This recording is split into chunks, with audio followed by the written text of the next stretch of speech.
Dreaming of a better sleep? Tossing and turning is not your destiny. And Ollie is here to help. Ollie invites you to sink into sweet, sweet slumber to improve your mental and physical health and overall wellness. More than just melatonin, Ollie's ingredients help you unwind your mind for a delightfully dreamy drift off. Sleep is on the way at Ollie.com. That's OLLY.com.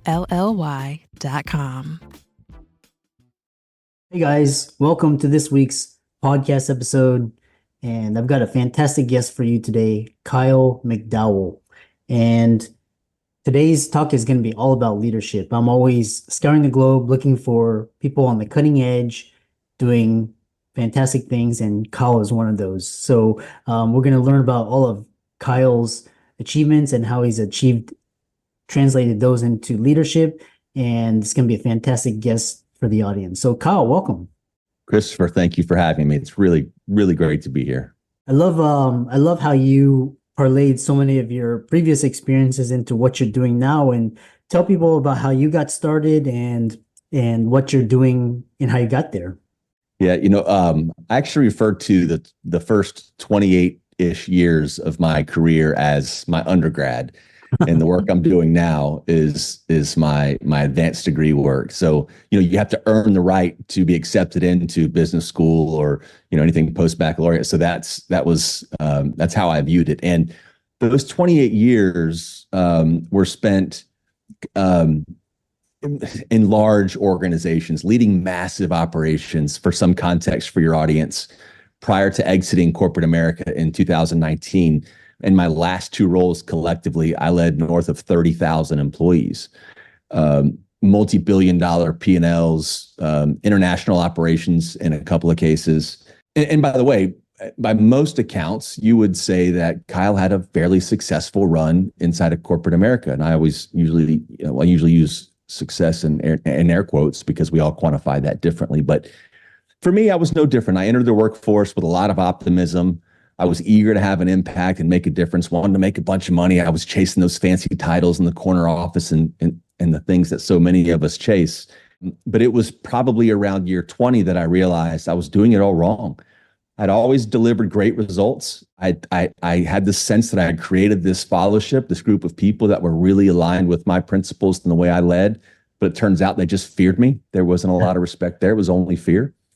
And I finally had this kind of gut check moment. I was at a real crossroad where I decided to leave corporate America with one caveat. Excuse me. I said I would come back and take on another role if I were to be given almost complete autonomy, because I wanted to try something different. I wanted to lead in a way that I had never led, and I wanted to be the leader that I had never had. So the night before, I was going to meet with the top 40 or 50 leaders of the organization that said, yes, that's what we want out of you, Kyle. I created these principles, and I ended up with 10 sentences that each begin with the word we. And Christopher, I'm not incredibly creative, so I now have the 10 we's. And what followed was nothing short of a wholesale transformation from business results all the way to individual leaders and how they viewed their roles and the impact they could have leading so many people around the globe. And that's kind of the catalyst for writing my best-selling book. I wrote a book called Begin with We that became a USA Today and Wall Street Journal bestseller. And now I spend all of my waking time evangelizing these principles, the value of principle-based leadership, and really just doing my best to spread this message as far and wide as possible. Yeah. And what's interesting is I've been talking to a lot of leadership experts, and it's more of a skill and you can develop it. And now you have core principles of begin with we, and you have a book which we'll include for the audience in the links in the show notes. But you introduced the 10 we's as a framework. And can you elaborate on 2 or 3 of these principles that you believe are the most crucial for today's leaders? Absolutely. In the spirit of time, absolutely. We'll focus on a couple. But it's worth noting that they're most impactful and most powerful when they are used as a group. They essentially serve as kind of a catalyst for how we behave. And that was the under the guise of which I introduced these was, listen, team, these principles will be the rules that govern how we treat each other first. Because I just believe if we're high functioning behind the curtains, we're so much better positioned to be successful externally for those we serve, our clients. And then number two, these same principles will dictate and they'll be the governing rules for how we treat those we serve externally. And then they kind of, each principle builds from one to the next. And the first one is very fundamental. And a lot of people, when I say this when I'm on stage, I can hear the audience almost say, well, no shit, Kyle. Number one is we do the right thing, always. Mm-hmm. And, obviously a lot of people say they aspire to do the right thing, but in leadership and inside of organizations, rarely is it actually called upon or leaned upon to be our guiding fundamental number one principle. And from there, the principles expand into we lead by example and we say what we're going to do and we take action and we pick each other up all the way through to the very last we, which is we obsess over details. Now, I'm always really careful, Christopher, to point out that these principles, they're not the same as corporate values. They're not the same as some fluffy mission statement that is usually on a wall that people walk by every single day, but nobody can recite. Those are really important for communicating who we are, what we do externally to those we serve, but they don't compel the employee to work any harder or be any more connected to what it is that they do every day. It doesn't inspire them. And they're usually some nebular set of sentences that really don't mean a lot to what I do every single day. So these principles become our guiding light and our quest for what I've coined a culture of excellence. I will point out my favorite, if you'll allow me. My favorite principle of all the 10 We's is we number 8, and that's we challenge each other. Because I believe inside of any and every, I should say, high functioning team, there are challenges, not just from the leader to those on the team, but I'm talking about peer to peer and team member up to the boss, the leader, because it's impossible to think one person will have all the answers, has all the angles, and can think of every challenge to issue to bring the most out of everyone else. So we need that open dialogue and that candor to allow those challenges to be something that is part of our DNA. Yeah, so well said. And I love this. And again, the links to the books will be in the show notes. And the other question is, you have challenges in cultivating a we-oriented culture, and especially with these organizations, you have legacy, but then you also have very innovative organizations. So what are some common obstacles organizations face in shifting from a me to a we culture, and how can they overcome these? Well, I love the way you framed the question, because it is, I've never worked for anybody named organization. I've never worked for anybody named management, right? And I think therein lies, it's nuanced, but I think therein lies part of the problem. We're talking about people. We're talking about people that are no different other than the title and the compensation that they earn inside of this organization. That's the only thing during work hours that makes them any different. Otherwise, they put on their pants one leg at a time like everybody else. They have challenges, they have heartbreak, they have all the same things. But what has happened throughout the course of, I guess, since the beginning of time as it relates to just business specifically, is those that are placed in a position of authority, let's call them bosses, because it doesn't make them a leader, but let's call them bosses. Yeah. For whatever, a variety of reasons, they tend to start to behave in ways that are different than they would have behaved had they not been given that position of authority. I call it the leadership gap. They behave in ways that are not allowed for the team to behave. So what happens is the leader creates this pedestal of perfection, this facade of perfection that they can't be wrong, they can't be challenged, and all of that is rooted in ego. So to answer your question more directly, I believe, because I've seen it with my own two eyes, and I was this person, by the way. I led with ego. I was afraid to be vulnerable. I had to have all the right answers. I had to, if it wasn't going my way, I'd bang my fist on the desk and raise my voice. Those days are over. Employees in the workforce have too many options. They have too many choices. They can go wherever they want. They're not confined by geography any longer, especially since the pandemic. So I think the number one thing that bosses aspiring to become leaders and drive a transformation should take into account is their ego. Are they approachable? Are they empathetic? Are they vulnerable, and showing that they have the same concerns that members of the team have? Just being more human, I think, is the very first step. You mentioned transforming from a boss to a leader. And then the other question for a lot of the audience is, because you have the first time I heard a culture of excellence was from Tony Hsieh, rest in peace, of Yeah. Zappos.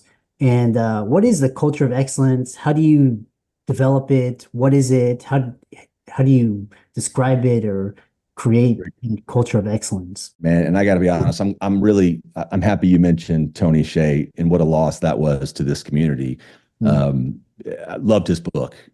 I remember it vividly. I read it so many years ago. But to me, a culture of excellence is defined as an organization and the people within that organization being aligned on professional and personal goals and working with each other to achieve those goals. Now, that sounds kind of unicorns and rainbow to some people. So let me elaborate a bit. All of us aspire to be part of something bigger than ourselves. We also all want to add value. It's a fact. We all want to add value. Now, over time, we lose that desire. And I think a lot of us just put our head down and go through the motions, and that desire it wanes. But when we align on goals that are bigger than ourselves, including like my goal could be to get off of this team. My goal could be to go work for another company. And that's okay. As long as we're open and candid about those goals, because that means you're using this role as a stepping stone to something else. You're using it to maybe acquire knowledge that will enable you to get the next role, or maybe you're just using it to pay the bills just long enough until you can make that leap into entrepreneurship or whatever it is that you're considering. Let's be open and honest and candid about those desires and our paths. That allows us to be more direct in what it is that we need to be successful. In other words, aligning around goals for what I need to be successful, not just what the company and the team needs for me to be successful. Yeah, I love that. And it all starts with, with the leader. And once you can develop and cultivate that, you can tell by just the employee morale, just the productivity. Kind of rounding it out is, you've talked about success in leadership and business, and you've definitely exemplified that. And talk about finding fulfillment and max impact in not only your career, but also your personal life with your relationship, your spouse, your kids, your colleagues, and so on. Yeah, I love that question, man. The path for my fulfillment came from deciding what I wanted to be known for, what I wanted my leadership legacy to be. And by the way, that transcended into what I want my personal legacy to be with my loved ones and my wife and my friends and family. Establishing principles, like my rules for behavior, the things that you are non-negotiable for me. By the way, I think calling Kyle a hypocrite is the worst insult you could ever give me. So if I'm going to evangelize these principles, I'm going to live them every single day. I'm not perfect. I'll slide and I'll need to show grace and rebound from those scenarios. But the bigger point here is, for my fulfillment to be what it is today, it involved documenting these principles, living them every single day. But what's most important, and this is a hard pill for many people to swallow because it sounds a little counterintuitive, the less energy I put into my own growth, my own development, and my own success, and the more I put into those around me, it's exponential, the amount of fulfillment that comes, because there's a win-win-win here. So if I invest all of my energy into the team that I lead and those that I love around me, they are better positioned to find their own niche, their fulfillment, find their stride, right? And that is incredibly rewarding to me. So the team benefits, the individuals on the team benefits, and me as the leader, I benefit as well.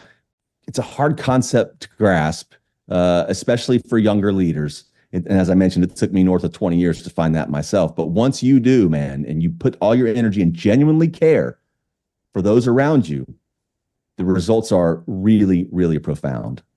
I love that. How can people find out more about you, connect with you on social, check out your book and your work?